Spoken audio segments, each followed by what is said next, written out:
Beautiful. Okay. Reflexes. And we had gotten to the end of TLR. Perfect. This is where we were, right? Is anybody going to correct me on this? I think this is where we are. I didn't watch the video lately.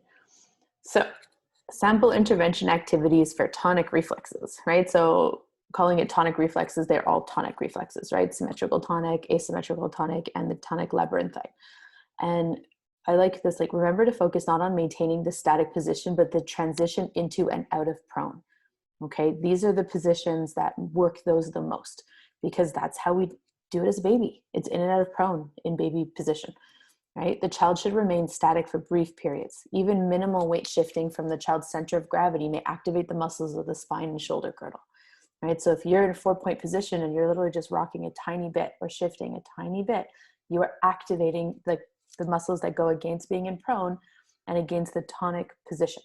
That's what's so cool about it. That's why we say the games that you're probably already doing are working on all of these skills. So remember, upper extremity strength is important for ideal protective extension and use of the arms for transitioning between positions and minimizing the influence of primitive reflexes. This is important, guys. Upper extremity strength. How many times a day do you want to target upper extremity strength just for handwriting, for functional use, right? For dressing, for so many important things. And you're automatically working on reflex integration, right? That's really what I want to show. So prone. And these are all from, well, come on. What is the one I'm looking for? Tools to Grow, right? Is that the correct one? Yeah, oh, yeah. Good. I was so confused for a minute there. It didn't sound right. Okay, so prone for fine motor activities and games. So one of my kiddos, my 2.5-year-old, when I started seeing him, when I evaluated him, the main concerns were hyperactivity, right? So very difficult, like even for a 2.5-year-old, right? Super hard time focusing, playing. Mom had to watch him at all times because he was always getting into things, couldn't play on his own, even a little bit, constantly in motion, very needy, right? But very strong-willed at the same time. And so I evaluated him, and I couldn't even really do standardized testing at the time. It didn't seem appropriate. Just in clinical observations of 1 hour, I recognized that he couldn't go into prone. He was unable. And, you know, all the positioning that he went into, he had a very active STNR reflex. So all I targeted initially, and there are some sensory things, and I definitely did some oral work at the same time, right, with ZVAB, because he put everything in his mouth. But my main therapeutic objective was get him on his tummy. And I told Mom that from the beginning. I was like, all of these things you're telling me, I want to target all of them, but I think we need to start by just getting him to play for longer on his tummy, because he never did it as a baby. He really hated it. He couldn't stay there for very long. And over time, slowly, we were able to build up those skills. And as his prone extension position improved, so he was able to stay in prone and actively weight shift and work, as opposed to shifting his whole body and reaching like this, right? Which is a lovely compensation. We saw improvements in his attention, improvements in his ability to play independently. He was willing to look at books. Mom even sent me videos of him lying on his back, which is another position he didn't really like, and reading a book on the couch by himself, right? Mom was ecstatic. And I didn't do anything other than work on that prone position, because doing the STNR integration activities at that age is really hard, right? They do it on their own as a baby, or they can do it actively and cognitively with your help when they're older, but 2 years old, they're going to fight you on it. So we did this, we did puzzles in this position, we did scooter board in this position, we did games and coloring and anything I could, and we'd get up and we'd come right back down. We'd get up and we'd come right back down.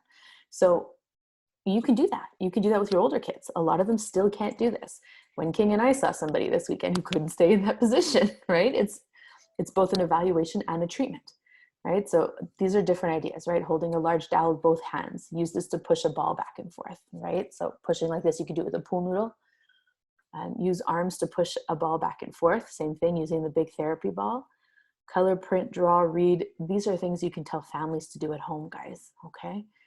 Use whistles or play games that require blowing through a straw. So anytime you can involve breath, you will get more out of your exercise. Just flat out across the board. It makes sense. You can have pivoting in both directions, right? So you can start on your tummy and then you can inch your way all the way around. Prone on therapy ball, platform swing, or over a bolster. So we all do this using the material. Prone on the scooter board. So there are tons of games you can do with this, right? And then prone on a scooter board being pulled by a rope while grasping onto it with both hands. That's a really fun one because it's almost easier than the pushing off one because there's less work for the kids to do, right? So they're able to do it more passively as an introduction to the position. My little guy at 2.5 that I saw, his scooter board position improved so much that when we did it with another kid about 4 or 5 months in, you could actually see the difference between him and the child who had just started therapy. The positioning was so much more stable. He was able to go into extension. He was able to hold it and complete the game, whereas the other little guy was completely floating over the board in a flex position, had a really hard time holding his legs up. It was really cool for me to see, right? And does his name start with the letter N? yes, it does. You know exactly what I'm talking about. Yeah. Right? Okay, yeah. But this is what I targeted, right? He was just on his tummy. And mom followed through. They played tons of games at home in the summer. This summer, I did a couple sessions over Zoom with mom, and they put up a swing and he would go on his tummy over the swing. This is a kid who mom tried to do yoga with him over the summer.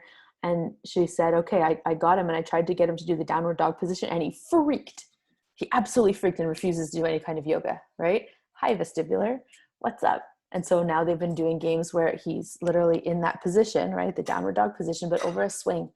And then what they have to do is they have to collect, I think they were using stuffies and beanbags or socks, whatever they could, but he'd have to get them, so head down, and then he'd have to look up and throw it into a basket while swinging.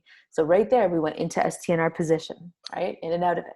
But he's functionally doing it. And it's just a swing that they had at home attached to a tree, right? There's so many cool things. And he was willing to do that slowly over time. And then they were willing to kind of go at the side to side move on the swing, not full rotation, but we will get there, right? This is a kid who's very sensitive to movement.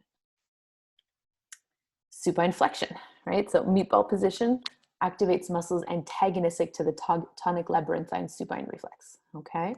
So tonic labyrinthine, like TLR supine, is basically the one when you're putting your head this way as an extension, right? This is flexion, so this is the supine one. Child uses their own hands to place and remove stickers on knees or feet. I thought that was so cool. I've never done that, but I think it's hilarious. Definitely something I want to try, right? Or they remove rings from their feet. So we have those rings at Point Claire anyway, and you can put them on their feet, and then they have to remove them. So it's an engaging activity, not just holding the position. Other supine ideas, so bouncing a ball off hands while the child's shoulders are flexed to 90 degrees with elbows straight. The therapist drops a ball from above for the child to volley back, right? So they have to hit it back. You can use legs to kick a suspended ball, or you can use a ball that you throw, right? I call it therapy ball kick or supine ball kicks, where they're on their back basically in this position, right? Just like this, but with their elbows behind them like that to hold their body up. And that's when they kick the ball back at you. It's a fan favorite. Supine on a therapy ball transition into sitting. So when they can roll all the way back and then come back up. That's also one of the tests for gravitational insecurity. Bridge position. So bridge position, guys, is when you're lying on your back on the floor on a mat. You've got your whole body flat. Then you're going to bend your knees. So your knees are in a triangle, right? Your feet are close to your bum. And that's when you lift your bum up by pushing into your feet, right? We all do it in our workout classes. Really great for the glutes. Same for the kids, guys. It's really awesome. And what's fun about the bridge position is you can make it into a game. Okay, get up in the bridge position. I'm going to drive a car under you. Okay, let me see if I can roll the ball under you. Hold it up higher, higher. We got to get the ball under, right? And you make a ball get stuck and it's hilarious, right? And then they're going to engage again in the game. So there's ways to make everything into a game. Rolling. This is one of my, Is that the crab position? Yeah, kind of like the crab position. Yeah, exactly. But they keep their back on the ground. Well, and your hands aren't pushing behind you. Your back is still on the ground, like your shoulders. I see. Right? And then you push and you lift your bum up and you're kind of in this position, like this is your head, right? And then your feet are straight down like that. You're not on your feet are on an incline. Exactly. The legs, sorry, I mean. Yeah. And you're lifting your bum up. So your bum is up. And then rolling. Okay, so I love rolling. I'll have kids do this on the big blue mats in the gyms, right? I'll clear it out and I'll say, okay, we're going to roll all the way to one side, and then you can put it as part of a game, right? So either they have to move letters from one side to the other, or puzzle pieces, because it's easy to hold something small and still do the log roll. when you're doing log roll, watch their position, because sometimes they'll go crooked, especially if they have an ATNR. One side's going to be more active than the other. You'll also notice that a lot of kids will push off with their hands, right? It's much harder and much more of a core workout if you have your hands over your body and then try to log roll. And if you're not sure, try it yourself. Okay, it's really fun to try, and often I do it and kids have to try to catch me. And then I'll switch directions, right? And I'll go to roll over them and they have to get away from it, which I think is hilarious and smart, because I'm very heavy right now and I could probably hurt them if I got them, right? You make it fun, you make it a game. So outside down or up hills with arms over their head or at the side, and be sure to encourage the chin tuck. And that's a really important one because a lot of them will go into extension. So if you're not sure if they're able to do it, you can always put a sticker that they have to touch, right? Or something really soft, like a sock or something that they have to hold on to help keep their head in that active position. Sideline. I don't use this position enough. I need to do it more. I was reading about this and it's very interesting, right? So it offers the opportunity to increase strength and endurance while moving in 3 planes. And I was like, that's a really interesting thing, but so true, because we don't often move in that sagittal plane. If you also think about looking at that position, right? How interesting is that for working on ATNR, right? Depending on which side you're going to lie on and which side you're going to look at. So you're going to enter into that position and then you can turn your head to reach for something, right? Which will keep you with that arm bent, and you're going to have it here so you can't extend. So the child will learn to balance by keeping their head and body oriented in midline. Remember, not only focus on maintaining the static position, but transition into and out of sideline, right? Like I said, reaching for something, coming back down onto your tummy to get something, and then coming back onto your side, right? Brief periods of static position, minimal weight shifting, right? All of these things activate head and torso righting, which is what we're trying to fight against in the STNR, ATNR, and TLR. Be sure to encourage this position. Oh, look at that. They have a, what is the word for that, guys? Oh my God, blank. Typo. Thank you. Thank you for stating the obvious. Oh my God. Okay. On their right and left sides. This will lengthen muscles needed for full rotation of the trunk. Guys, a lot of these kids, you remember the video I showed you last week with the ATNR, the little guy who was 3 who couldn't do a full trunk rotation in order to hit the balloon, right? His legs popped up, right? He didn't have any trunk rotation. It's amazing how many kids don't develop that skill because they fix in order to maintain either their reflexes or their postural stability. Is that, wait, sorry, I don't mean to interrupt you. Was he unable to do, would he even been able to do the trunk rotation in another position? Was it the, oh no, he can only do a trunk rotation if his legs follow, and that's not a trunk rotation. Well, no, Okay, if his sorry. legs don't follow, right? Like it's the same when you're in standing, when we're doing the robot zaps, right? If you are able to turn your whole body around, your legs can stay stable. And so many of our kids turn their full body, right? They don't actually cross midline. They don't actually rotate. They move their whole body, including their legs. Wayne King, you got to see it this weekend, right? When we were doing it. And the kiddo at one point did a full 360. He was facing me at one point, right? Like he couldn't, he had no trunk rotation. So right away, you've got to think, okay, without trunk rotation, is it a postural instability, right? Is he fixing in order to maintain his upright position against gravity? Is he presenting with signs of a different reflex that is kind of fighting his position to have that rotation, right? Is it a gravitational piece, vestibular gravitational, where if he moves out of midline and his whole body doesn't follow, he feels disorganized and can't do it. So there's just that curiosity when you see something that's unexpected, right? A lot of our kiddo will either just not be able to or hate side lying. Am I off? It's just like an instinct I have. I'm just trying to imagine asking to do that. Because so many of our kids struggle in one of the planes of movement, right? And here we're targeting all 3. And it's not a natural position. Like try it out. I'm thinking about it too. Like I will read on my own in prone. Sometimes I lie down on the floor and I write my notes that way because sitting always in that 90-degree position is super bad for your hip flexors, right? And so I get into prone and then I do lie on my back sometimes to read, but I very rarely lie in side lying, right? I sleep in side lying though, which is interesting, but again, not in that upright active position. I had a kid who actually play suspend in side lying, and I thought, interesting, because I wanted him in prone, but he naturally went into side lying. So super cool. I'm wondering if he was using it as an avoidance strategy. And I'm curious if he was using only one side. Like, did he always have his right arm under him and play with his left, or always have his left arm and play with his right? Because the reason I noticed is that, well, with suspend, you have to be rather careful to place the metal pieces, and he was definitely not because he was using his left hand, which was not his non-dominant hand. So I guess in this sense, which side would you lie on?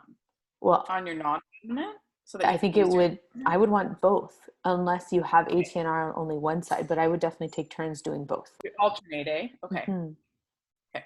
Right. And then watch for the quality of movement, watch for compensation, watch for the endurance, right? How quickly do we fatigue on each side? Because that's going to tell you which one you need to practice more. Right? It's that whole thing of if it doesn't work, it's assessment, and if it works, it's treatment. And so that's what we're looking for, right? We're trying to figure it out.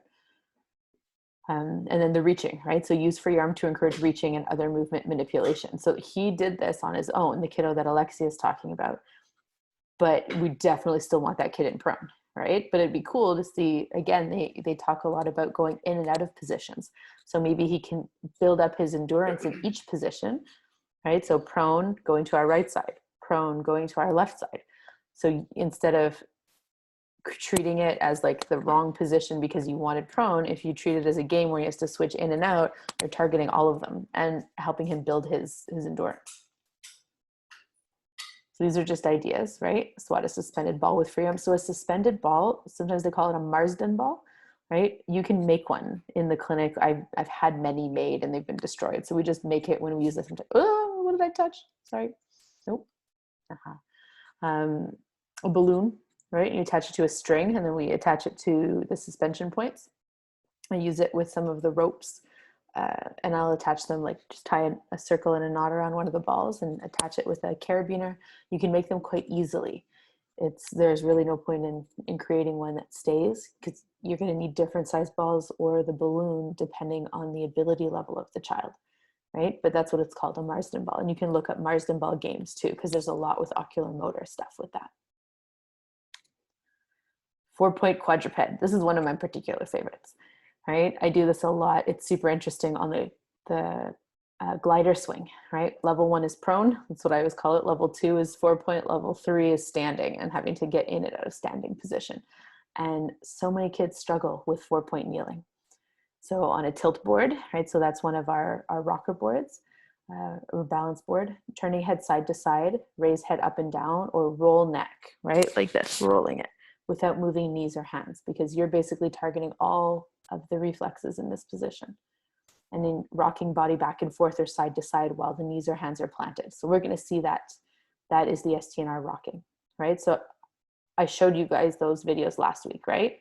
The ones of Alex doing those positions, the STNR rocking and the cat and cow. Yeah, so I have a couple other videos to show you after of kids doing it. Creeping on hands and knees, right? So creeping, again, we had talked about this last week, how creeping is the same as crawling, right? Just nobody refers to it that way. Crawling is more of an army crawl and creeping is on hands and knees, right? So this is the tunnel. You can go forward and backwards, going through those big long tunnels, going in forts. You can encourage parents to play under tables. It's a great way to do this.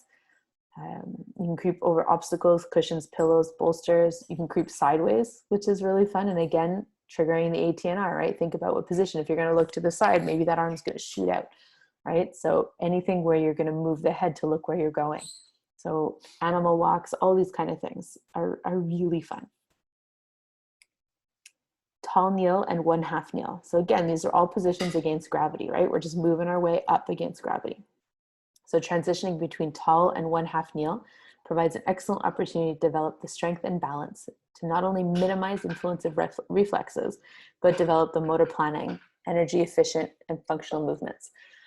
This is really hard. You're going to see kids fatigue very quickly in this position, right? And I like how they put something against the wall to color. You can do word searches on the wall. There's so many things you can do on the wall. You can also have them do this at a table while you're playing suspend or another game like that. Slow transition between tall and 1/2 kneel, and use hands to complete tasks placed on a vertical surface. Where you'll see kids struggle with this is your STNR kids, right? Especially if they look down and up, because their bum is going to want to come back onto their legs, okay? And that's where going from the tall kneeling to the 1 foot kneel or half kneel, right? It's going to really target it because you're going to look down, but you're alternating the position. So this is working on STNR and ATNR. And if you've got the head movements, you're pulling TLR in there with you. And standing and walking. And there were a bunch of other ones, guys, if you look at the tools to grow, but I picked the ones that were most likely to use in session, okay? So stand and roll a ball up and down the wall with head sideways and arms perpendicular to torso. I thought that was really funny. Stand and balance on 1 foot for several seconds, right? Super simple. But maybe we can do this in order to kick a ball. Maybe we can do this in order to just have a fun timed challenge. Hopping from 1 foot to another, so that you can do it an obstacle course, right? You can put a piece of tape down like we have on the corridor, right? And you have to hop from 1 foot to the other side of the rope, right? Or the tape. You can also stand on one side and hop that same foot side to side. So there's a lot of different ways you can do hopping activities. Standing with feet planted while catching a ball thrown slightly out of reach towards the side, right? So that's when you have to reach this way and that way. And if you think about it, you have to look and reach. So both of your hands are going into extension in the direction of the hand that you're looking. Oh, I thought I had, oh, no, okay. I was worried for a second that I thought someone had spit up on me. By someone, I totally mean Benjamin. Stand facing wall with straight elbows and palms against the wall. Then rotate head left and back without bending elbows, right? That's the same thing as the test that we do, right? That's just Schindler's arm test. So arms straight, and then if you push all that pressure and then turn your head back and forth, one side note is you have them do it actively, but also see if they will allow you to do it passively and if they can still maintain that consistent pressure against the wall. Because you'll see that some kids can do this, but when you passively move it with their eyes closed, they won't. So the ATNR is active, especially when it is not a conscious movement choice. Stand with back to wall and legs apart. Touch right foot to left hand and then left foot to right hand. So this is also a bilateral task and a crossing midline task. Stand while using hands to complete, oh, it's frozen, okay. To complete tasks placed on vertical surface, right? Just like this picture. Walk while holding a tray full of objects, pause and turn head side to side and up and down, right? Super fun. You can do this as part of your obstacle course. You can do this as part of a game. What are the games? The pancake game would work with this, right? You have to hold maybe have them hold it with both hands, the spatula with the pancake as they come back, and maybe before they sit down, they have to shake their head no, right? In order to fight that ATNR. Up and down is fighting the STNR and the TLR. Walk and catch objects with a play fishing line, right? So use one hand to hold the pole and the other to remove the caught object. You can do this standing, walking, you can do this sitting on a therapy ball if a child isn't stable enough to do it, right? But it's basically the asymmetrical movements, right? So the opposite sides bilateral coordination. This is all for like all the reflexes? All three of the tonic ones, the three that we talked about. Okay, so asymmetrical, tonic reflex, symmetrical, tonic reflex, and what's the third one? Sorry. TLR, the tonic labyrinthine reflex. So that's the one where when you look up, your body kind of sways back, right? Because it pulls you into extension, exactly. And that's the one where that you put Daniel to show us how to do. Yeah, exactly. No, that's STNR that I had him to do. Oh. Yeah, the TLR is the one where you stand. Like, I think, did I show you guys? I can't remember now. I stood, and when I look up, your body kind of sways back, like if you're standing, right? So just pretend I'm standing so you can still see me. And then I'm going to close my eyes and I'm going to look up here. And sometimes what you see is like a body sway, right? You got to look up at the roof, up at the ceiling like this. Sometimes you see that up on tiptoes, and then we got to go down and look down to the bottom. And often what you'll see is kind of a sway forward. Just a little sway is often an indicator that they're fighting the balance, right? So that's in babies, what you see is when they bend forward, they automatically flex, they like collapse in on themselves, right? And when they go into extension, their whole body extends. Okay, this is fine. I'm going to stop this. Question, because last time I was wondering if you had any recommendation, because you showed us, like you said, the STNR, how to test for it. Mm-hmm. And I don't know how I will at the same time do the STNR and have a look at the kid's feet. So I was thinking maybe the vibe is just to have a parent record it and then look back at it and tell them, like, it's so I can have a clearer view. Do you have a strategy to both look at the tension in the legs and do the STNR testing? So when I'm doing the STNR testing, right, because I'm basically looking at a child, I'm often on my hands and knees in front of them because they're on their hands and knees, and I basically back up enough so I can see the whole body, right? So I'm not too close. And so I look and I say, okay, here's my hand, bring your forehead. So touch your forehead to my hand. And I'm mostly looking at the legs because it doesn't matter necessarily if they touch, although if they touch too easily, then it means my hand was too close. And I'll say, okay, that was great. Let's try it again. I'm going to make it a little harder, right? And I hold it out a little bit further because I want to see now, can they get into that full, nice, long, extended position, or do the legs bunch up? Okay. Yeah, but what I suggest is next time you're in the clinic, ask somebody to practice with you, or you can ask somebody at home, right? Have somebody at home to practice on, and you can see. And sometimes you see fun things like that they still have it. You can always ask Sam. Sam has an active STNR. She loves to show people. And she's tried integrating it. It's just not going to happen. We laugh about it all the time. Okay, I'm going to pull up a bunch of cool videos. Okay, and I've spent a whole bunch of time last week emailing parents being like, hey, can I show this at my training? So this kiddo, I believe, was 9 at the time. All right, can everyone see the video? All right, he is trying very hard to do a somersault.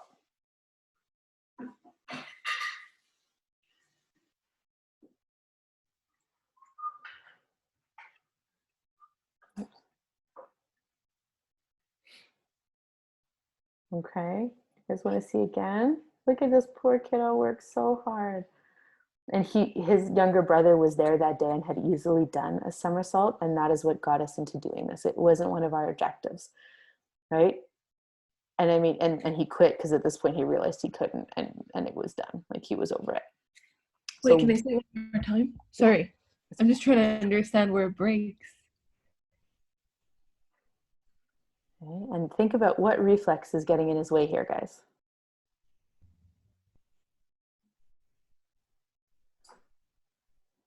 Who thinks they can tell me which reflex? He's like The ATNR? STNR? I think this one is an STNR because look at his head, right? His head is looking under and he's in that downward dog position, right? And as soon as he gets his head, he can't bend his knees. Notice it? And look at the tension in his ankles.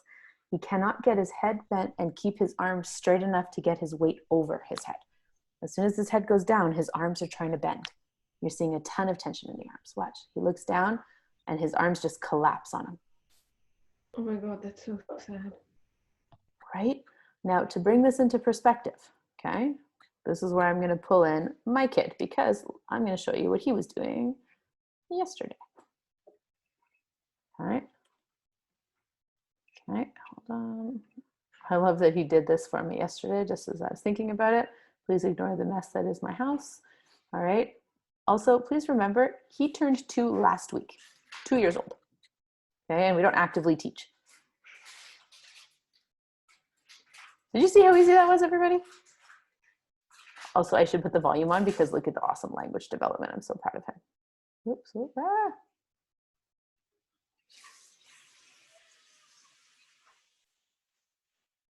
Did you? You said Max's turn, and now it's Alex's turn.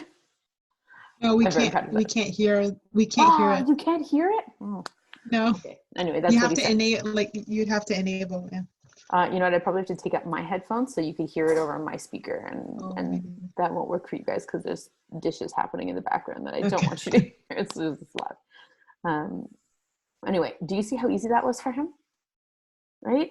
So easy. He was 2. The other kid's 9. He should be able to do something like this easily, right? So there's a reason that he can't do it. There really is that block, and he was so embarrassed and so frustrated by it. So I definitely wanted to share that one. And actually, I have a couple more of that kiddo just to show you how the STNR impacts other movements. Okay, so let me share this one. Okay.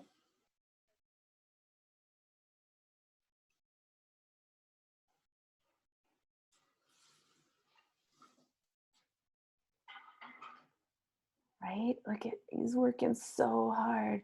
He does not have his knees off the ground, right? And he couldn't keep those arms up. And again, this is a big kid, right? Such a struggle. Okay, and hold on. Because after we did the somersault, I was curious to try these ones. So I asked him, and he was game to try them. So have a look at this one. Okay, and I'm reminding him to breathe here. Right, and just watch. Look how hard he's working. You can see it in his face, right? He's super concentrated. Look at his feet, the tension in his toes and his ankles. And it's just slowly pulling his body back. Right? Oh, he remembered this last ditch effort. He's totally not breathing, by the way, not even a little bit. Oh, such hard work. And if you think about it, here his legs really aren't that flexed and collapsed, right? That was no time. That was 36 seconds. Cool stuff, hey guys? Any questions about those videos? Was that a reflex difficulty, or was that like, I just have general weakness? Well, he definitely did have general weakness, but the prone extension one, to me, that was still a reflex position, right? So when he was looking up, okay, when you look up, you should be able to keep your arms straight and your legs bent. Like looking, oh my goodness, I'm losing my mind. Looking up, yeah, legs bent, arms straight, right? And you could see that his knees bent, but he couldn't extend his legs and lift them fully up, right? He really didn't have either of the anti-gravity positions down. And if you think about all the exercises that we're doing to integrate the STNR, we're entering into those positions. So he couldn't do them, right?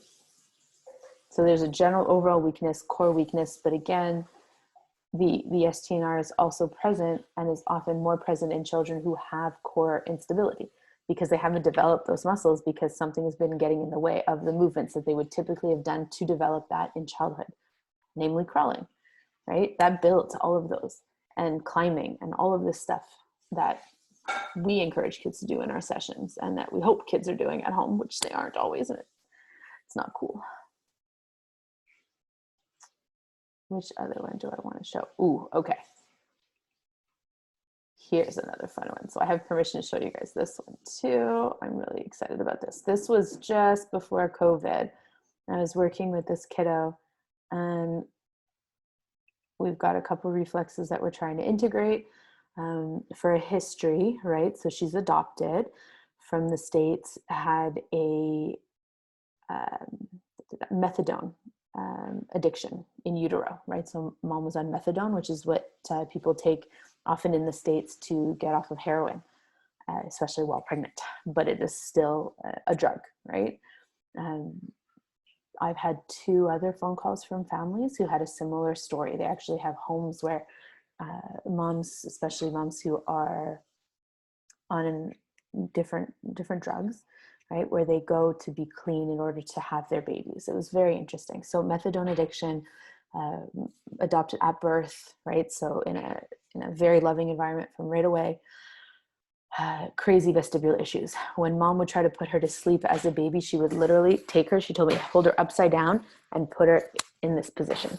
And this is what would soothe her. Right, crazy.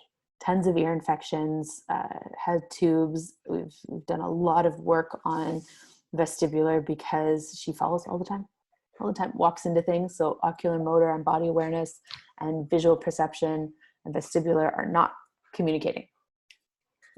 And check this out. So she's 5. Oh, you know what? I have to tell you, let's see, hear these ones. Hold on. Okay. She crawled very well with the same side. So same arm and leg would go, and then she would alternate, but the same side leg. She couldn't do opposites. Alternate, like we were practicing. So use one hand and the other foot.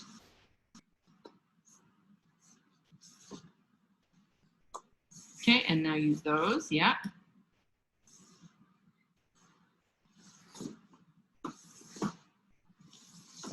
side again.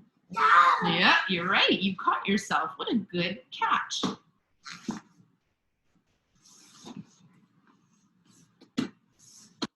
I like your strategy of figuring out which side to use.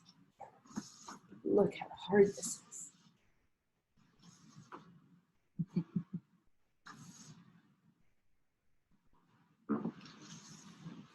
Yeah, we're almost around the deserted island.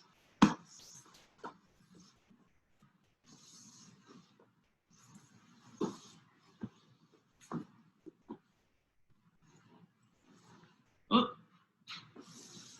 good.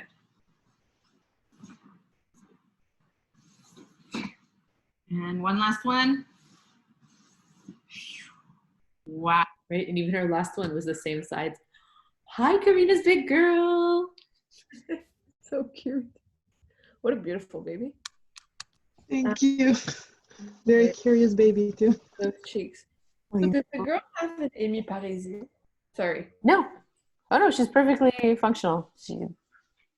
She goes to actually goes to private school. Does really well. Does gymnastics. This is her. I wish I need another video of her moving, and I don't think I have. This is her trying to motor plan alternating crawling in a body that cannot do it, that never got into that pattern. She never did that exercise as a kid. She didn't crawl. She never crawled as a baby. She butt scooted and then stood up and started walking at an early age. And she had tried crawling a couple of times, and she just bumped into things and kept hitting her head and kept falling forward. So she stopped. Right. And you can see even the way she was trying to crawl here, she was totally having her head down. She was watching every move that she made. It was totally disjointed. What do you think's going on, guys? Any thoughts? I can put it, and you can watch again as you're thinking about it, right? What do you guys think is getting in the way here?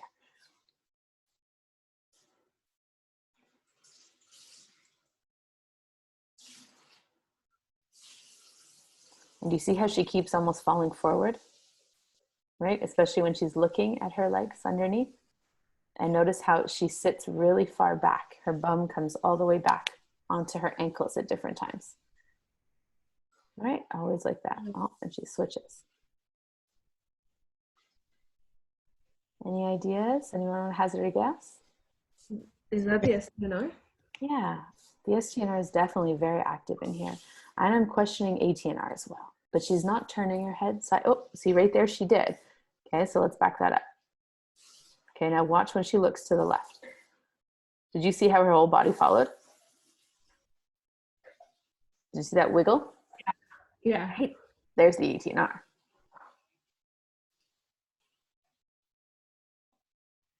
So every time she looks to the side, her body has like complete loss of control to one way or the other.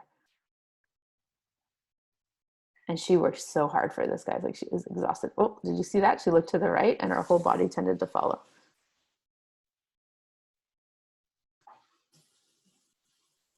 So if your kids do really cool stuff like this, try to get permission from the families and take a video, and please share them with me, because I think it's so important for you guys to see, right? To share this. And all these families were okay with it. And this one especially, like you don't see her face barely at all.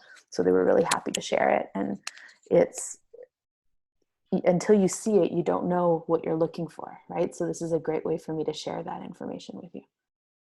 It reminds me of a kiddo I have who's also adopted. Same story, same background story. Everything he does, like it just seems like the body moves, but there's no like I don't really know how to explain it. Just like the body moves, there's no coordination at all. Actually, I do know how to explain it. There's no coordination. Exactly, right? So nothing is working as it should. So you're going to go right back down to the basics. Prone, crawling, right? Do all the steps and do it in tons of ways to make it playful.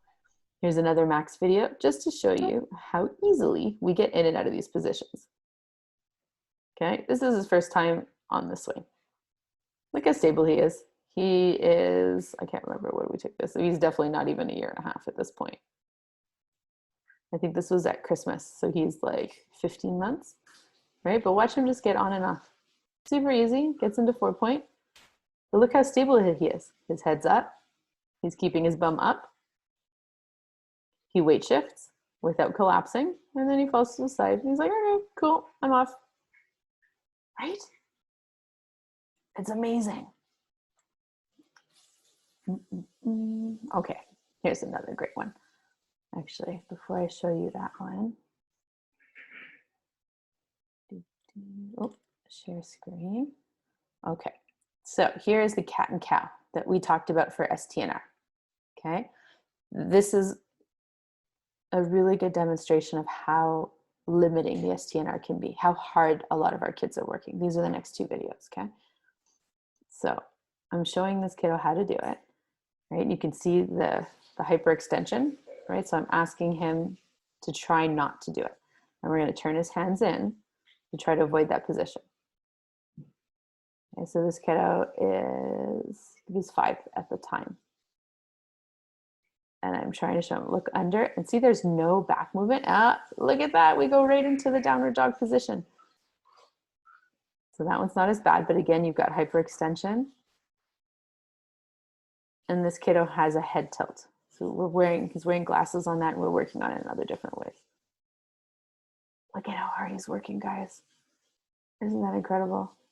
Look down, trying to get him to do that. And we took these videos to show mom and dad how to do the exercises at home.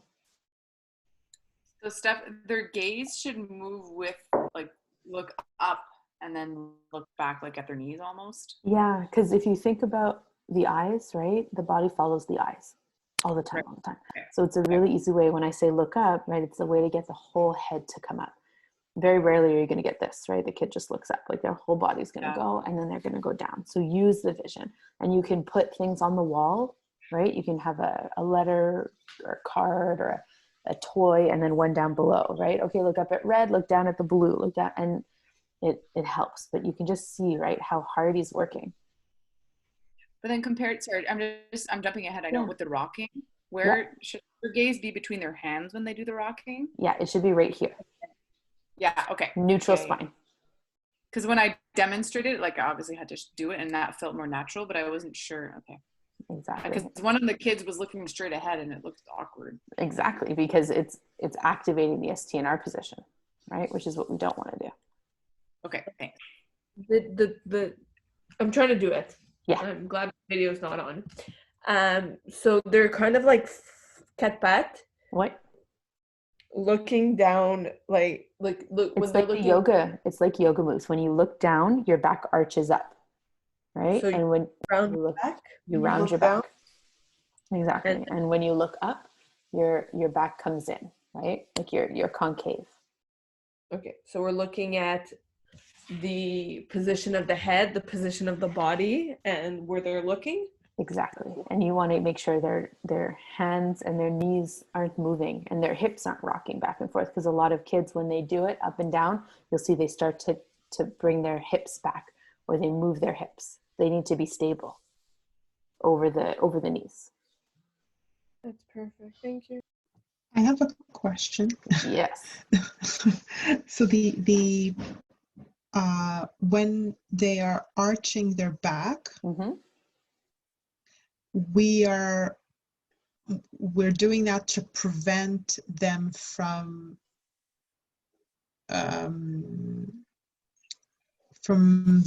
the head going flexing. We're doing the opposite movement to prevent The STNR reaction. Yeah. Okay. Exactly. You're moving into it and moving out. Hold on, I'll show you the video of Alex so that you can see again what it should look like. Okay. Okay. So we've gotten to the position. So when she looks down at her knees, see how I want her to arch. When we look up to the sky, I want her back to and see how her hips move back, and we want to avoid that.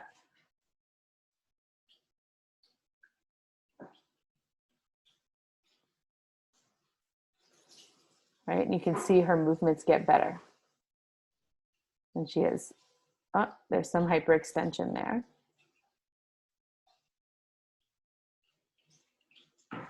All right? So that's the expected movements.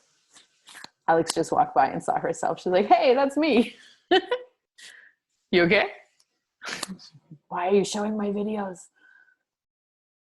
And I'll show you guys the STNR rocking again, okay? Because I'm going to show you a video of a child doing STNR rocking. Okay, so same position. And here's where I want her to rock back. Right, so see the neutral head position? So her eyes are looking right about here.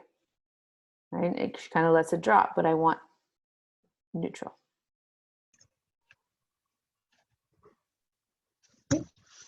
Okay, so this is the STNR rocking. So now I'm going to show you another one. So this is one of my kiddos who has fairly significant motor challenges, right? A dyspraxia diagnosis. We've come a long way. Okay, this kiddo couldn't even get in and out of prone on her own when I first met her, not comfortably, right? She needed support, she needed to use her hands.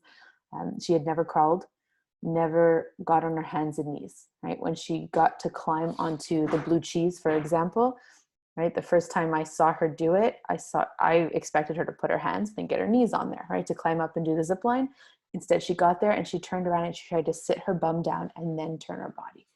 It's fascinating. So we worked really hard at the STNR, okay? And I'm gonna take off the volume. The coaching's important. There was a big mess. Oh, hold on. We've got background noise. Keep filling the ice. No, I'm fine. Oh, thanks for pointing that out. Okay. All right, are you gonna make it Mom is helping fully here. Ready? This is a team effort. And go up. Up. Where's my kiss?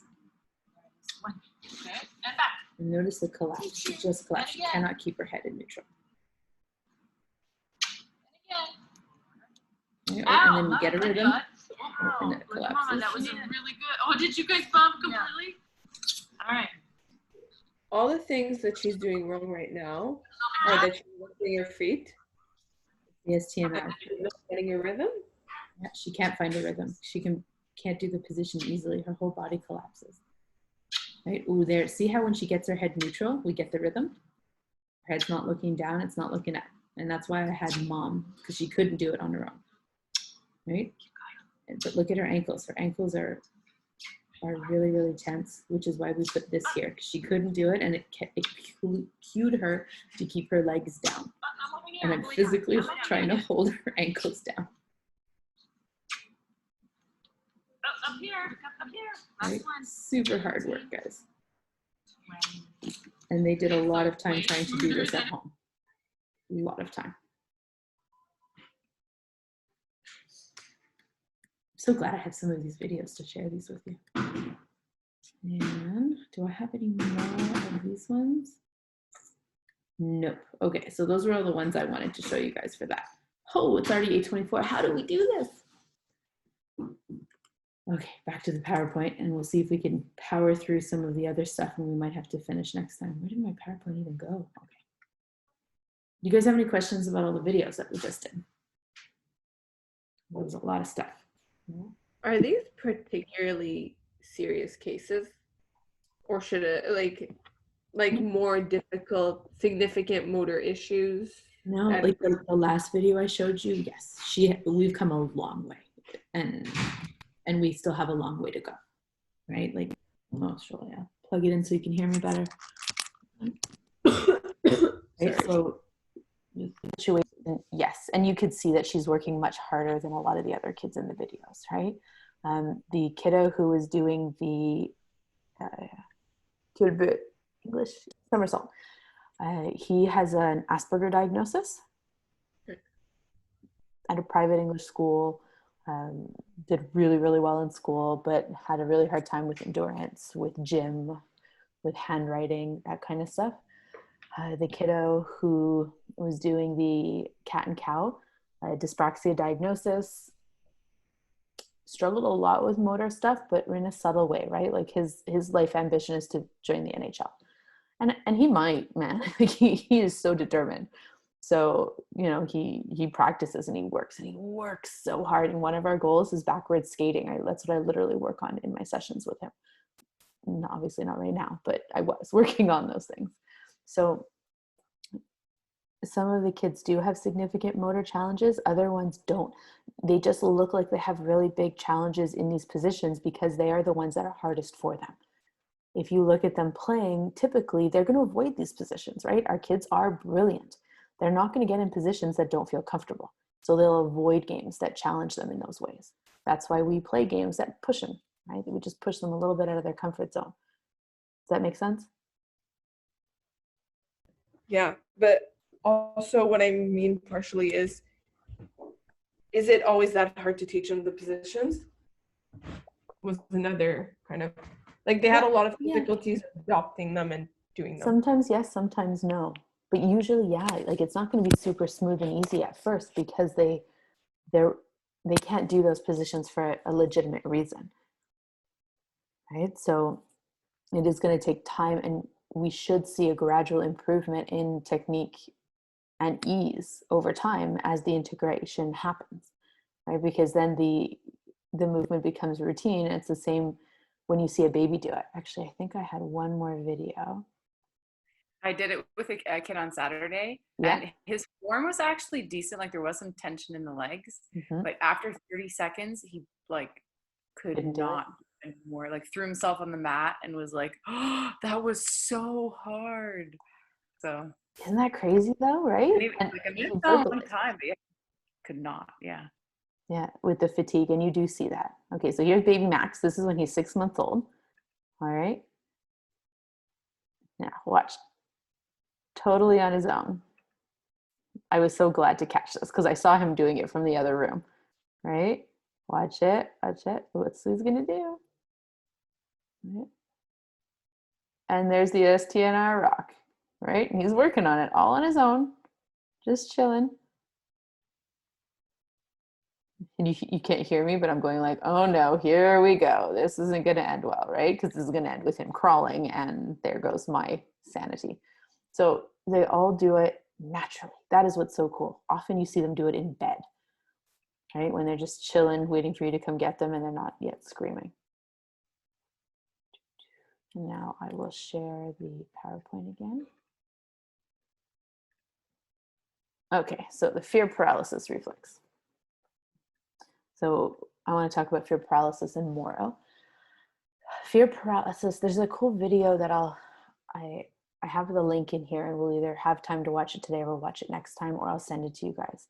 Right, but some signs of the fear paralysis reflex are decreased stress tolerance, right? Oversensitivity of the senses, motion sickness, difficulties with eye contact, acting out in temper tantrums in children, OCD symptoms, oppositional and aggressive behavior, withdrawal, elective or selective mutism, and excessive shyness, right? So these aren't motor things, right? These are behaviors that we tend to see, things that you see with kids with autism, things that you see for some children who have had trauma in their background, those kids who are adopted, right? It's a different kind of presentation. And so that's why I did them very separately. I wanted to show all the motor ones, the main three motor ones first that we often look at. And then I want to cover fear paralysis and Moro because they present differently. Oops. All right, so this is our little card, right, that we always have for all of the reflexes. Checking for the fear paralysis. This is the one I wanted to show you because I don't have it on video. But it's literally a walking test. So what you'll do is you'll station each other at other ends of a corridor or a room. And you're going to tell the person, you know, okay, tell me when it's okay for me to walk towards you. Okay. So first I'm going to walk towards them here, and then they're going to walk towards us. Oh, so this is the person who's doing it. Okay. So tell the person when it's okay for them to walk towards you. So I'll say, okay, I want you to walk towards me now. And then you tell him when to stop. This can be done with hand signals, so you can always just put your hand up like this, right? And so often you don't have this issue, so they can walk almost really close to you. And so people will come, and they'll be right here, and I'll say, stop. When you do it the other way, right, now you walk towards him, right, and stop when you feel like it. So I'm curious to see when they tell me to stop, right? So if I'm walking towards someone and I've taken like 3 steps and they say, stop, that's usually a very big indicator of the fear paralysis still being active, right? They can't have you coming into their space. And I like what they list here, right? Eye contact, they stare without blinking, holding breath, tension in the whole body, fist clenching, swaying, toes curling. So you're looking for discomfort. So either they'll tell you to stop or they're going to look away, like they can't look at you. They can't keep their eye contact. They're going to physically lean away from you. They'll show tension. Sometimes you'll see finger splaying. They'll stop breathing. Usually these are indicators that their body is going into the freeze response, right? And then when you walk towards them, you're going to see the response, but then see if they can walk towards you. And often they will stop really quickly as opposed to being able to come right up against you. Okay, that's why we do it in both directions. Does it make sense? I didn't have a video to show everybody. The movements to integrate the FPNR. Now let me just see if, okay, so I have a video of the integration activities, different ones, but these ones here, and I numbered them so we could talk about them, right? And this is how I do it when I give it to a family and I say, okay, do numbers 1 and 2 for a start, and then 1, 2, 3. But basically it's the pre-birth movements. So literally you're starting and you're putting your head down and head up. Oh, guys, I'm really surprised because I thought I had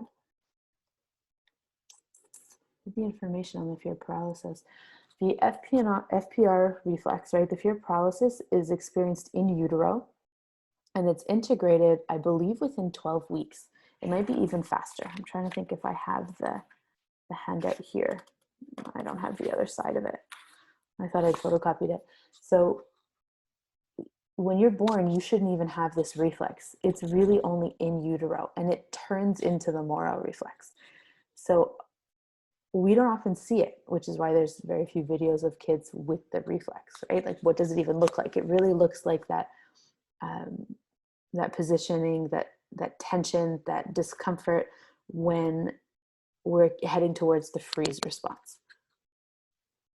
The movements here, right, head and arm movements, as well as the leg movements, the reason we do these, and I'm trying to think what I have to share with you guys to make it easier. I'm going to find some resources to send your way, okay, guys? Let me see if maybe this is an easier way to do it. Will it work? Oh, it will. Okay, so I'm going to stop the share of that one. And we're going to share the screen to go towards the video. There's one thing I didn't catch. Moro and fear paralysis is the same reflex? No. One kind of goes into the other one. But fear paralysis is the one you have first in utero, and then it turns into the Moro reflex. And when you are born, you have an active Moro reflex. Okay, the Moro reflex is the startle reflex. So we're going to look at all of them. But I like how she talked about it here. Okay, this is Tuesdays with Two. I'm going to share a number of videos of what she did. She's a school teacher who did a lot of reflex work through Bloomberg. So there's different approaches. The rhythmic movement training is with Bloomberg. He actually passed away this past summer, but he was the one who pioneered it and worked on it. And so she has this YouTube channel. She also has a Facebook page that you can follow. It's quite fun. She has her whole class do activities. Okay, hold on. Okay, and so we've talked about you could do the hookup as a calming technique. You could do repeating the... So hookups as a calming technique, okay? These are the breathing ones. So I'm getting all like mixed up in my thing. Clearly I'm fatigued at this point. The pre-birth exercises are ones that we have on the card. The other activities that you can do to integrate the fear paralysis reflex are basic self-regulation exercises, right? Because we are trying to prevent our body from going into fear, right? Fear and freeze. And so when she talks about hookups, she's talking about brain gym. Brain gym is something you guys can look it up. If you look here, this is the brain gym poster. These are all the brain gym moves. So I did brain gym 101, I think my first year out of school. And the hookups are a really cool position. There's the pace activities, and it's going very off topic. So there's 4 moves that you can do to reset your body. And what I'll do is I'll try to pull that up for next time. So let me just write it down. Pace, brain gym. Is it this one? Call me crazy. I remember doing the brain gym a lot. Is one of them that one? That is definitely one of them. Exactly. So first you drink water, right? Then you do the cross crawls. Then you do the hookups. So hookups are really cool. You can do them standing or you can do them in sitting, but basically you take your arms. I think how I can show you guys this, right? You cross the arms, you point them to each other, and you hook up, and then you bring it in. All right, and then you're going to take the same arm that's over, you're going to cross the legs as well. Okay, I can't show you obviously, but you go like this, and you also encourage the child to put their tongue to the roof of their mouth, and you breathe that way. Okay, and then what you'll do is you'll undo, and then you'll switch hands. One side will be more comfortable for you than the other, and you'll switch feet, and you're going to do the same thing. Right, we're going to do a couple of nice deep breaths in this position. I did this once with a child, and they looked at me and they literally said, "It's like you're reading my mind." I do this at school all the time. And it was so interesting, right? And I can't forget the face. It's like you're reading my mind. It was like so intense. So she's going to show the moral us. pattern. What's something else you can do, Matthew, if your teacher is busy and you know you need to calm your body? Deep breath. Some deep breaths. You could do the deep breaths and hook up. We like to do deep breaths with some fun little, just dollar store items. So do you want to show them what we do? Yeah. Okay, just laying down. And again, I would have these just in a little sensory area. And Matthew, do you want to, which one do you want? The reason she's talking about parasympathetic is because the fear paralysis reflex is very much going through the vagus nerve and hitting and getting into that sympathetic response, right? And you're moving towards the ventral vagal, which is really that inaccessible place where you cannot reach somebody. They're so frozen. That's why they talk about elective mutism, right? These are the kids who at home, they talk up a storm, but as soon as they're presented with somebody within their visual sphere, right, they shut down, they freeze. They literally go into shutdown. They can't engage. They can't bring it to themselves to talk and engage with them.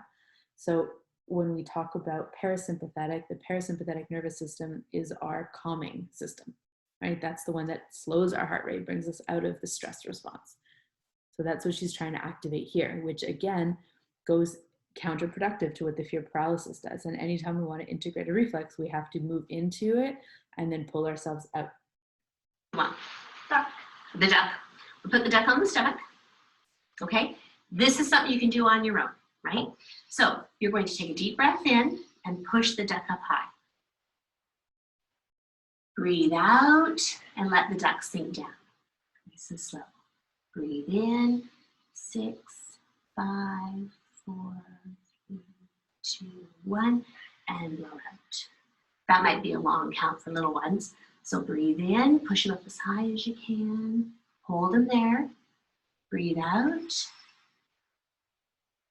And just watch the duck floating on the water. He comes up and out. This is a good one to show with a balloon as well. So when you breathe in, you're filling the balloon with air. You breathe out. And you want nice calm breathing. You don't want to be breathing like you're because then you're going to be scaring yourself. So again, you show them your breaths. We might even put the unicorn there as well. So you just show them on your own.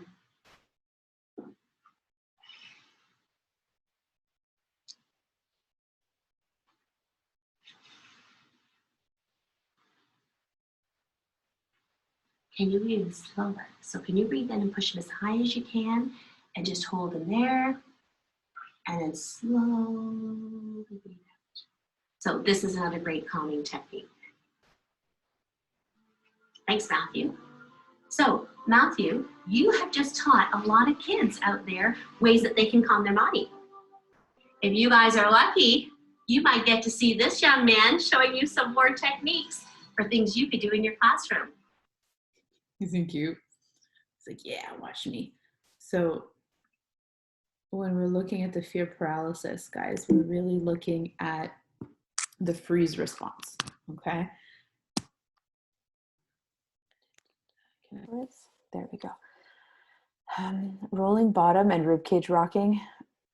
Ribcage rocking, when you think about it, what I'm going to show you is also one of the Moro activities, and the rolling bottom is also one of the Moro activities. So sometimes if you're not sure which one you're integrating, you might actually be working on both. Okay? What time is it? Okay, it's already 8:40. So before I'm not going to get into the Moro one. Let me just check. Okay. So we have too much. We won't get through all of it today, guys. So I'm going to have to go into it more next time, because I also have videos to show with that one and the integration activities. So it'll take too long. Do you guys have any questions about the ones that we covered today? All the videos, all the examples. Would it be okay to send a Moro reflex video? Because I have a mother that asked me about it. I just want to Yeah, so I can send them to you. Do you guys all have another 10 minutes? I could always cover it right now if you want. Yeah. Okay, so let me show then. And we'll review it again next week. Okay, so we'll kind of get into the bigger details next time. But when you think about Moro, that's the startle reflex. Okay, that's the one where you see babies when they have a sudden movement, they go, right? So if you put a sleeping baby down in a crib and their head drops back a little too fast, they go like this, and then they're awake and they scream, and then they come back into their flex position, and there goes your sleep, right? That is why we swaddle babies, so that they don't go into that extension position. So you see them withdraw from difficult situations, fear of trying new things, difficulty socializing. And these are where we get a lot of our hypersensitive, right? Our over-responsive kids. So when you've got kids who are over-responsive to sensory input, which is like so many of the kids that get referred to us, I want you to think about the Moro reflex, right? We need to integrate that. Almost 100%, it is still active. Poor adaptability, right? So they dislike changes and surprises. These are rigid kids. Problems having confident contact with children their own age, very overreactive emotionally, weak immune systems, overly tired after excessive stimuli exposure. So almost all kids with ASD still have the Moro active. Any kids who've been through a trauma. The important thing too to know about Moro is that it can be integrated and it will come back in moments of stress. Oops. So this is the card for the Moro reflex. Checking the Moro. I'm going to show you a video right now about the checking the Moro, guys. It's something I never do, okay? Only because if they have an active Moro and I trigger it, I've ruined their day, right? Their day is now going to be significantly harder than it would have been. And I'm sending a parent home with a kid who's in discomfort, possibly in distress. It's really not okay. So I tend to not do it. I use clinical observations and parent report to hypothesize that the Moro is still active. And then we do the activities. Because the integration activities, they're not going to harm the child, I would rather provide it and see the reaction versus testing a child and making it really difficult for them. With adults, I would probably do it because they understand better, but I have a hard time with kids. When I did my course, so I'm going to share a video with you guys. When I did my reflex integration course, we had this lovely lady volunteer. She said, oh, I think mine might be active, right? And so she happily volunteered to do this. And I want you guys to watch her reaction, okay? So when you test for the Moro, actually, I'll let you guys listen to this. And I have no personal space issues. Just so everyone knows. None. You can get right in your face. Yeah. No, I'm totally fine with it, I think. So okay, so bring your legs out and back, and then your head back. Yeah, so head back. Okay. Now how does that feel? I hate it. You hate it. Okay, now come into flexion. That's the starfish position, and this is the opposite. Does that feel different for you? It feels more comfortable. Yes. Okay. All right. Now put your legs down. Now I'm gonna tilt your head.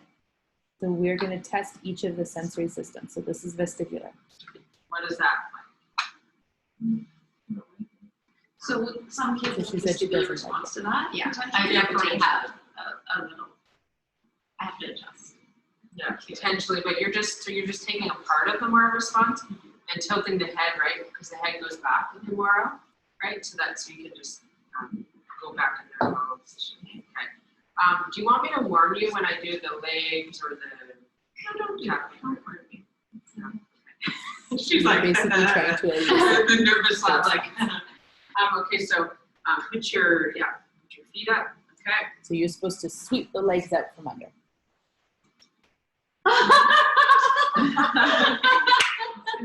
That was nice. So that was really hard for me to, yeah. This is just She's laughing, but she's not happy. Now we're gonna do visual. I wouldn't get her like that. Was that, yeah, okay. So,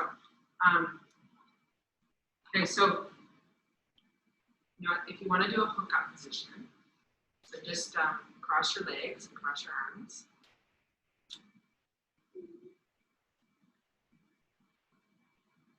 Okay, I stopped recording at this point, and so that's a huge response, right? Like, this is an adult at a course who is in a caregiving role, who was like, yeah, sure, let me try this out, right? I'll peg. And she responded so big. And obviously it's not planned. Like, you don't want to break down and cry in front of a whole bunch of other professionals. Her response was so strong that she couldn't hold it back, right? And you could see her getting more and more uncomfortable, right? And then the visual, right? So basically she just went quickly in front of the eyes to stimulate this sudden sensory input in the visual system. And it was too much for her system to take. Okay, so that's why I don't do it with the kids, because if we're going to trigger it, it takes a long time to come back out of it. And I just got to send these kids off to school afterwards, right? Or daycare. And it's just not, it's not okay for me to do that. The starfish pose, I will sometimes do that. And I want to see if they're comfortable or uncomfortable. I've never had a negative response to that. Okay. Go back to my PowerPoint. So these moves here, the isometric pressure, right? Repeat the Moro pattern. These are easy with older kids. With younger kids or with kids who are really struggling with this kind of stuff, I tend to do the passive movements. So I will show you videos of Alex doing these, and then I'll send them to you as well. I don't do this one right here with the knees bent. You could choose to do either the legs straight or the knees bent in these positions, right? Somebody is calling me from Longueuil at 8:45 at night. Hopefully they leave a message. So going back and forth like this, right, in the movements, I find this one much harder to do, especially for a lot of our kids, so I don't do it. I just do this one. And when I hand the paper to the family, I usually, I photocopied it, right? Oh, and it's frozen. So I photocopy the page, I highlight around this box, I write on top 1 minute each, 1 times a day. And then I number them, okay, so we can see what to do, right? I do them in a common sense order. I do the ones on the back first. So I do 1, 2, then I do sideline 3, and then I make it to prone for 4, right? It's easier to get kids in that position because you're in a constant movement. Some of our kids fight this. So I'll show you guys some of the videos. You need training for this, though. I can't just go in and go, let me teach you that. You can, because I'm providing you with the basic information, right? And I'm going to show you how to do the movements. I definitely wouldn't say, you know, look at the card and just go and do it, right? Ideally, you'll have somebody do this to you and you do it to them who knows it before you do it to a child. So you can ask Erin at the clinic to do these with you. You can ask Sam to do them with you, right? So that you can feel what it feels like, because that's going to give you better control when you're teaching it. And when I teach parents how to do it, I do it to the parent. And then I have the parent do it to the child. I want to see. Sometimes I have them do it to me as well. Okay, so this is the supine one. Okay, I'm on a yoga mat here, or having her lie down on a yoga mat. You do this on the floor. You don't do this on a bed mattress. It's not firm enough. You need a firm surface, right? But obviously a floor can be hard. So you do it on a towel or a carpet. I'm holding here at the ankles and I'm just moving very simply back and forth, right? Nice, simple movements. I'm protecting my back as well. That's very important, okay? And you see how her head is moving? This is a very vestibular activity. Laura, we taught this to someone recently who did not like the vestibular moving, right? And so we put a pillow under their head. They didn't like that either. So then they kind of held it. But I'm hoping over time that they will ease into the vestibular movements. You know who I'm talking about, right? Yeah, yeah, I'm seeing him. Yeah, exactly. So he didn't like that movement, right? So all I'm doing, right, is pushing back and forth. And realistically, the body comes back. So it's providing a massage all along the spinal column. Okay, I want the hands now next to the body, and the head should have some free movement in it. You're going to see some kids will stiffen up because they don't like the vestibular input. Okay, I did this shorter. You should do it for 1 minute. So you can put a timer, you can have a clock that you can see the hand going, right? You can figure out how you want to do it. And Often I will encourage parents to do this before bed. It's really nice transition activities, part of your bedtime routine, so it's really hard to forget to do it, right? It builds into the routine because you want to do this for 30 days minimum, right? It takes 30 days to kind of build that into a habit. The second one, come on, oh, they have to download it. That's annoying. Hold on, let me download all of them. They're all in the cloud because I have far too many movies on my laptop. Okay, so here's the second one. Oh, they all opened at the same time. Can you see it yet? No. Share screen. That's number 2. All right, so the second one, same position. I have moved my body up. Okay, and I warn the kids, I'm coming into your personal space. This is the most intense one, guys, because you're really in their face, right? Remember that visual input? I'm really close to their face in this one. So some of our kids who are really sensitive might respond. I did this with a kiddo on the spectrum that I'd been treating for a while. He really liked all the other positions, but the first time I did this one, he got really stiff, got really uncomfortable, got up and then went to his mom and asked for a hug. And then mom just started crying because she's like, this is the first time he's ever asked me to give him a hug on his own, right? Which was crazy when I thought about it. It was really intense. He was 3.5 or 4. But it was such an emotional thing. And actually he had nightmares for a few nights afterwards. So I talked to mom about it. Like we were in communication the whole time, and we didn't do this. We continued with the other ones. We didn't do this one. We built our way back up to this one. Right? So a lot of it is about recognizing signs of discomfort in the child and listening, right? Listening to what they say and respecting it, providing an alternative, or phasing it out and bringing it back in when they're ready. And the other reason this is so intense is called rib cage rocking, right? You've got all your organs in there, a whole bunch of good stuff. Now I'm rocking from side to side. Can you see the round movement? I'm not pushing side to side. I'm rocking front to back. Okay, I've got a nice firm grasp because I don't want to tickle them. I don't want them to be uncomfortable. I'm really firmly pushing like this. Okay, so again, you're going to need to practice these before you do them on a child. Any questions about that one when I pull up the next one?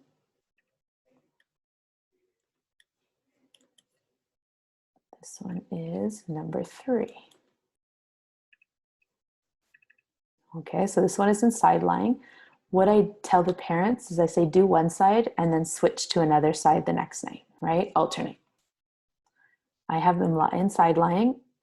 Head is very much, I'll turn that down, I can hear my voice, it's distracting. Head is on the arm. Sometimes you have to help them get into this position. The hand in front, this arm right here, is just stabilizing. Okay, I've got this hand here on her back. It's not going to be actively doing any of the movements. It is stabilizing the child so that they don't rock backwards in the movement. I've got 90 degrees here. Okay, this is the one time I am going to suggest this nice firm 90 degrees in the sideline position. I have an open palm when I do this. I don't curl my palm. I find that's very personal on the bum, right? I would prefer an open palm. And I always ask the child's permission. And I don't say, I'm going to touch your bum now. I say, I'm going to put my hand on your sit bone, right? So the sit bone is right here. And if you get it right on the sit bone, and you can try for yourself, you can palpate when you're sitting on it, right? You can feel your pelvis there. If you push up on the pelvis, on that sit bone, your whole body moves, right? So I have permission and I push up. So I'm pushing and you can see your whole body rocks, and I don't need to pull it back. It automatically rocks back to the position, right? And we're doing this again for 1 minute. This is the one I find the most awkward to do because a child's body doesn't always move the way you want it to. Okay, so that's side lying. And the last one we're going to do, this is my personal favorite. So I have them roll over onto their tummy. I am same surface, right? Nice firm surface. Notice how her hands are stacked. So I put my hands together like that and I put them on my forehead so that my nose has clearance and I have room to breathe, because otherwise you're going to see kids are going to put their heads to the side, which is not ideal. I am holding on here to her hips, right to the pelvis, okay? In the pictures on the paper, you see that the hand is on the lower back to push to rock, right? For boys, I find that that's very much a lot of pressure, and I didn't want to do that. I find it much simpler and easier to rock. And literally I'm doing this movement, right? Like I'm holding it And I'm rocking side to side like that on the pelvis, okay? And you'll see there's a little bit of movement in the feet, but nothing crazy. If the feet and legs are flailing side to side, I'll sometimes put a pillow under there because I don't want there to be a ton of movement like that. Laura, the kiddo that we did this with the other week, he didn't like this position. He actually preferred it because he said it was tickling, it was uncomfortable. So I put my hand on the small of his back and I rocked him that way. And he much preferred that position. So that's the one I taught Mom, right? Listen to the kids, make alternative arrangements when something doesn't work. There's usually another way to present it or position so that it is possible to do. How are we doing so far? Good. Sorry, Seth, I was away. Is that what you were showing to integrate the moral reflex? Yes, exactly. Okay. And then I'll go back to, nope, that's not the one I want, the PowerPoint. So those are the exercises. And what I'll do, yeah, so I have a number of other ones, like other little videos that we can watch. It's 9 o'clock, so I'm going to let you guys go. I just wanted to show you those because Laura said that she wanted to see them. And they're good ones that you guys can maybe over the next week find an opportunity to practice with somebody else, right? Ask somebody else, even one of you guys, to practice on each other, but try to ask Erin or Sam to do it to you first so you can feel what the movement feels like. Any questions, guys? No, thank you so much. Oh, it's such a pleasure. Thank you. It's so much info, right? Like it's a lot. We've done 2.5 hours on reflexes so far. And only on 5 of them. Crazy. All right, guys, have a good evening. Next week, I'll keep going a little bit with the reflexes and then see if you guys have any questions and that kind of stuff. And maybe we'll try to keep it a little shorter because we went over this week, but we'll see what we can do. Thank you. Good night, guys. Thanks, Steph. Good night. Bye. Good night.